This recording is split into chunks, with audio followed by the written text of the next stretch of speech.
get serious here. It's almost showtime. 3, 2, 1. It's showtime. It's showtime! And now, broadcasting from the Valley Truck Commander studio at PayneAutoGroup.com, this is News Talk 710 KURV, and this is The Drive Home, an interactive show where you call in with your comments and questions. Call in now at 1-800-580-8255. That's 1-800-580-TALK. Buckle up. The Drive Home on News Talk 710 KURV begins now. It is 4:08 on News Talk 710 KURV. I'm Roxanne Garcia along with Rankin. And thank you so much for joining us on this Tuesday edition of The Drive Home, June 30th, 2015. And if you heard yesterday, you have one more second today. So we have 61 seconds in the last hour. What will we do with it? Oh, it's gone. What will you do with the 1 second? So there you go, you guys. I don't know if you heard about this. And you asked me what was wrong earlier, and I said I'm just sad because I'm just reading all these headlines, and we'll get to it later on in the show. First thing that we want to get down on is Obama rolls out overtime rules, triggering fight with businesses. So the White House is issuing new rules that would make all salaried workers who earn up to $50,000 annually eligible for overtime pay. So what does this mean for all of us? You know, that make less than 50, but it says the cutoff under existing rules is around 23,660 per year. It's also in certain categories. Not everybody, as I understand it. 800-580-8255 for Mr. and Mrs. Businessman who actually has to deal with this, but not every salaried person is eligible to be worked forever and worked a lot and paid one rate. Because it says they're called exempt employees, I think, are the people who can. It says that these new rules would raise up to nearly 5 million American workers and represent the President Obama's most far-reaching moves to reduce income inequality. So I'm sure there are more than 5 million Americans who are salaried who are making less than 50 and more than 23,000. So you're right. But we do have our guest, Steve Parkhurst, is ready. Thank you so much for joining us, Steve. Who is Steve Parkhurst? He is a political analyst. We've spoken to him before on issues like this. You're also a political consultant, are you not?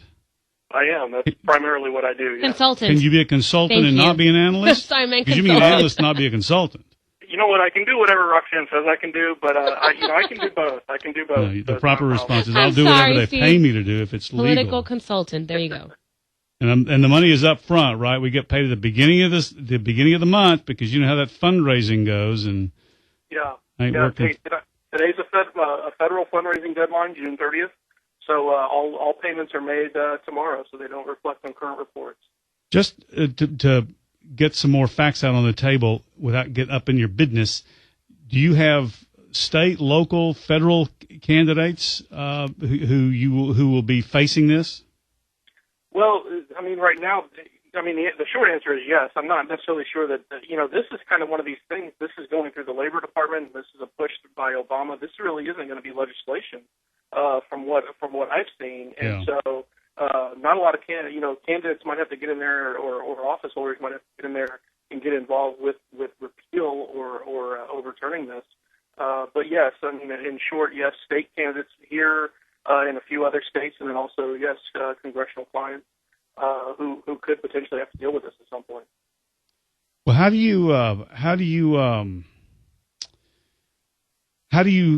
what do you tell your people to do? Because if you're on the trail and you go, this is just wrong, doubling their pay is just a wrong way to, as I understand it, the president's saying he's going to do this. This is actually done through the Labor Department. They have set the rate for what constitutes overtime pay, what constitutes the threshold for overtime pay, and they're just going to double it, which is a lot, and will affect a lot of people. But how do you position your people without sounding like you're the Scrooge of the campaign? Right. Well, and we've kind of talked about this before, and my phrase is always to emphasize that we need to grow the pie. We need to grow the economic pie. We need to get more people employed. This frankly, I mean, yeah, they're saying this might create some jobs, but this isn't a job creation plan here. This is paying people who already have a job more money for working hours, for working extra hours. And I mean, this whole thing is really, really absurd. If you really look at what's going on here, where you're right, Dave, this is the Labor Department pushing this, and they've got these rules on what constitutes being a manager and so-called hours and wage effects, and it's just really, really absurd. And again, just yesterday, the United States Supreme Court, which has had a really interesting week, they just ruled that Obama's EPA had overstepped on some regulations, and they said, the Supreme Court said you guys did not factor in the cost of what this was going to. The EPA basically didn't factor in the cost of what this was going to mean to businesses. And I see the same thing kind of happening here, where potentially somebody could come to the Labor Department and say, this is absolutely absurd for you guys to be dictating what's going on, as opposed to this having been legislated and debated and talked out. But this is always, my point is that it's always dictated. The Labor Department's always said, this is what it's going to be, guys. So I'm not defending. I think to double it is like, what are you thinking for people who already, businesses and nonprofits who already have budgets set or have to go out and raise the money in the marketplace? It's right. And one of the things that's really utterly absurd about this is how many people, I mean, they're talking about managers, right? The key word that they're using is managers. So they're saying managers would get paid overtime. How many people are forced to be a manager? And it's like, okay, if you don't want to work these extra hours, nobody's holding a gun to your head. Don't be a manager. Mm-hmm. Typically, yes, you might work a few extra hours. And in some cases, I know of somebody in retail that might work up to 80 hours a week and just gets a salary, and because they're a manager or a supervisor, but they're also rewarded with extra benefits through the company they work for. They're given maybe a little extra vacation time each year. There are other benefits, and so to come in and just say that this is about managers are working too many hours, it's just, again, it's utterly absurd. But again, Davis, to answer your first question about how do you not sound like Scrooge. You've got to go to the people and talk about growing the economic pie and talk about, look, this is going to affect a select number of people. We want to grow the economic pie for everybody. We want everybody to have an opportunity. We want the people right now who are struggling to make ends meet. We want them to have the opportunity to have the unfortunate circumstance of being a manager, in the eyes of the Labor Department. And it doesn't surprise me that Obama's Labor Department, of all people or of all groups, is somebody like Obama who's never actually spent time in the private sector and never actually had to make ends meet as far as, being in charge of a budget through a business. It doesn't surprise me that people he's appointed have come up with this kind of scheme. This is just, Roxanne really got me riled up earlier. Yeah. And I just can't come up with another word other than absurd. This is just one of the most absurd things I've ever seen. What I think when I see this is if they have to pay overtime for salaried workers, wouldn't they just let go of their part-time workers? So wouldn't that mean that there's going to be, less people working in the workforce? Am I making sense?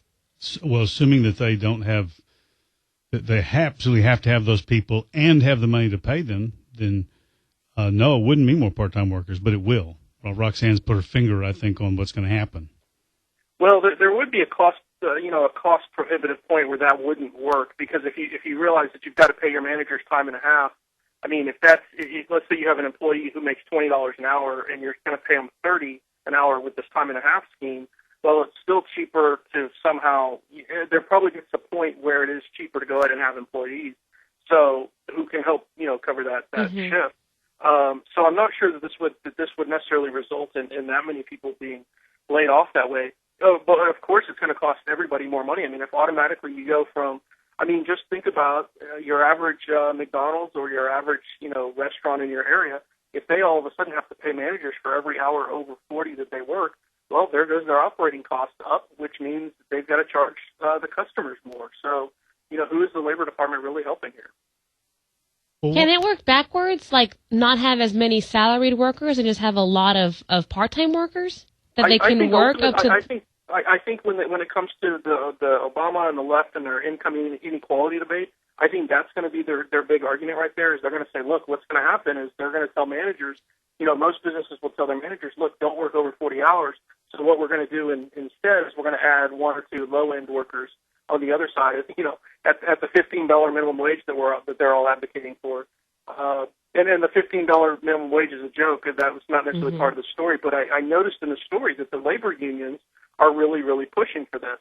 Just like they were pushing for the L.A. minimum wage that got passed. And then as soon as it got passed, the labor unions decided, okay, we don't really want to be a part of it after all. So I wonder if there's going to be any backlash from the labor unions after this after this edict, it becomes law or rule or whatever they're calling it from the Labor Department. The Supreme Court accepted for argument next session, help me on this, a challenge to paycheck deductions for labor unions from people who don't belong. Am I right about that? Well, you're reaching beyond my scope here. Okay, well, let's withdraw that. I may not be right about those facts, but it was something that would, if it prevails, it would hurt labor. It would hurt labor unions. Anyway, well, one riposte might be, Mr. Parkhurst, that in an era of unprecedented profits for larger companies, thus one of the reasons I think why the stock market's going gangbusters. You're telling me that y'all can't afford to pay? Of course you can afford to pay. You got billions. I mean, look at Apple. What, they got $100 billion sitting in the bank, cash in the bank. That's not profit this year. Of course you can afford to pay. Of course you can afford to pay managers more. Well, yeah, that starts to be a whole different argument, and that starts to sound like, what was it, 4 or 5 years ago when we had the Occupy Wall Street crowd and arguing about the 99% versus the 1%. I mean, if it comes down to an argument of, well, you've got more than you need and you've got too many people making too much money, then that starts to just branch into, hey, maybe that argument will work. And that's, I told you guys before when we've talked about the minimum wage that if you look at what the left is fighting right now, they don't have anything else. The income inequality is their thing, and they're branching out, whether it's the minimum wage or in this case this kind of work rules thing. But this is what they're fighting right now, and so that might be. You're right, Davis. That might be their next front is just to go out there and say, well, you guys have more than you need, so let's just go ahead and let's have the government redistribute Apple's $100 million or $100 billion, whatever that figure was you threw out. Let's have the government redistribute that on behalf of Apple, as opposed to letting Apple decide how to spend that money. Well, near obsession, it seems to me, with income inequality has been building at least last few years, that probably a decade so before riled that. Up, though. Well, but there is a growing gap between and wages of the average person, whatever that means, are effectively static.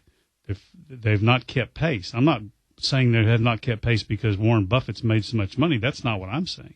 I'm just saying they haven't kept pace. So when people have a problem and they're trying to get it diagnosed, you hope they don't go to a quack. Let's just take money from other people so we can evenly distribute the income inequality. If they think they've been stolen from, then that's their response. But here's the thing, and Mr. Parkhurst may have seen this. There was a survey research shows, or a recent poll, let me put it that way, says that people prefer opportunity to income distribution. They are not, American public by a pretty big margin are for the creation of opportunity for them, I guess, to get rich or to make money than they are from taking it from the people at the top, which means that Bernie Sanders will not have his way. He will not stir people because Sanders is pretty overt about all that. Of course, he's a socialist, so that means that people are still in America willing to hear the message that they too can get rich. Well, and I can tell you from last year's experience, and I think we talked about this about 2 months ago when I was on your show the first time, was last year we started to see in the Hispanic community especially, and in the Hispanic community outside of Houston, where that was the two things that the Hispanic community kept telling our candidates as they were going door to door was that they wanted education for their kids and they wanted opportunity. And the two fed off of each other. If you've got an education, you expand your opportunity. You have more opportunities in the long run. And so there still is that element. And so, to come in, with more government and more rules and all this stuff, it's like, look, just again, grow the economic pie. Instead of saying we're going to do this to people that already have jobs, what are you doing for the average family, maybe the mom who's got 3 kids who's got to feed her kids Cheerios at night because that's the best she can do? What are you doing to expand her opportunities?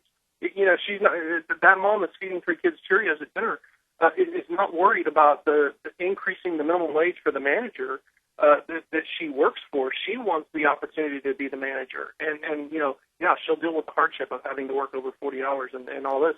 But, that the opportunity is still key. And yes, you're right, Davis. We haven't lost that yet. So do y'all have a mayoral candidate? You have a candidate for mayor of Houston. Parker's not going to run again, is she? she's term limited out, so she's there's a big wide field right now of about 5 or 6 candidates that will probably. The filing period for mayor, it really hasn't even ended yet. It actually hasn't begun, so it can't end. It doesn't come around until September. So there will probably end up being about 7 or 8 candidates for mayor, and there are some really good ones. Then there's some others that I have no regard for whatsoever, but there are some good ones that are out there running.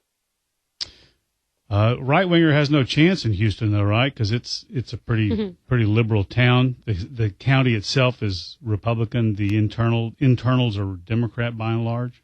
Yeah, I mean, your demographics are right there as far as the county is one thing, but then the city of Houston is a different thing.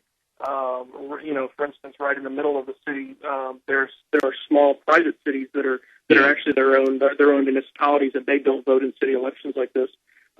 Right winger has a chance, depending on how bad the other guys beat themselves up. Typically, the mayor's race also goes to a runoff.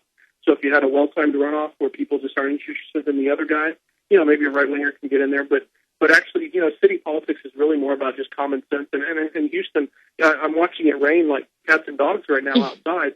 In Houston, it comes down to fix the potholes and reduce the flooding, which, as you know, about a month ago, we did not do a good job. But we actually had a thing that passed in the city of Houston in 2010 that was a so-called rain tax that was going to prevent flooding. And here we were, 5 years later, and we had a storm that really should not have caused what it caused. But the city is, there's a lot of concrete, there's not enough grain, and so the water starts to back up, and we don't have a system yet in place to get mass amounts of water out of the city quickly. Well, we better bounce, but thank you for your time, Steve Parkhurst. We appreciate it. What's the name of your consultancy? It's American Renaissance Political Consulting Group, and its website is AmRen Consulting, short for American Renaissance, amrenconsulting.com. Thank you very much. We appreciate your ideas. You bet. I enjoy talking to you guys all the time. Thanks. Thank you. It's 425. What do you think at 800-580-8255, 800-580-TALK? It sounds great when you first read it without really knowing or digging into the weeds of how this can really affect us here in the U.S. Your comments and concerns and calls next on 710 KURV.